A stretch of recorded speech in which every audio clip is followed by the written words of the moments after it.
अब ये social media पे मैसेज वायरल हुआ तो लोगों को लगा कि कहीं ऐसा तो नहीं कि पाकिस्तान अपनी ही शान में कसीदे पढ़ने के लिए ऐसे फेक मैसेज फैला रहा हो। इजराइल की मीडिया ने इस खबर पर मोहर लगाई।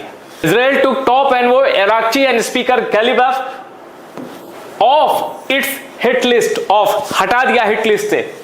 Pakistan requested that Washington not target them, the Pakistani sources told Reuters.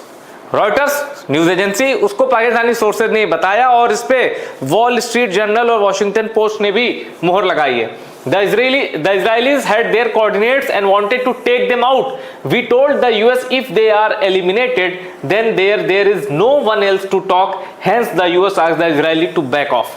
Pakistan's military and foreign office did not immediately respond to request for comment.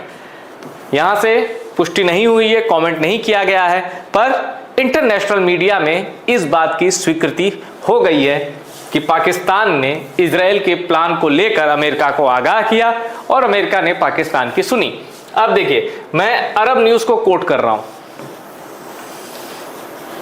Pakistan, Egypt and Turkey are playing the role of mediator between Tehran and Washington to end the war. Islamabad has maintained direct contact with both Washington and Tehran at time such channel are frozen for most other countries.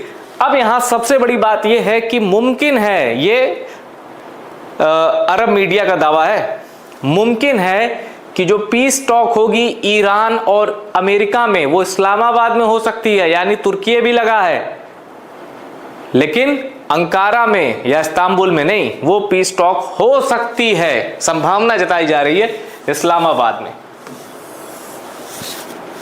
ये दावा किया जा रहा है। तो वहीं इन दावों के बीच इजराइल है अपने ट्रैक पर कायम है। कैसे? IDF spokesman says targeted assassinations of Iranian leader will continue.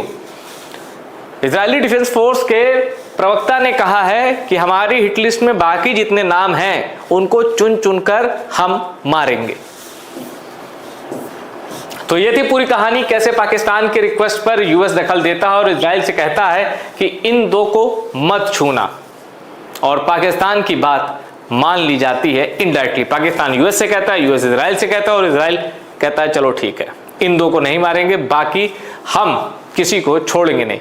अब जितना लोग इजराइल को जानते हैं, खासकर खाड़ी के देशों में, वो कहते हैं कि इजराइल अगर कह रहा है कि चलो इन दो को नहीं मारेंगे, तो इजराइल की ये बात भी भरोसे के लायक नहीं है, क्योंकि इजराइल पर भरोसा किसी भी हाल में नहीं किया जा सकता।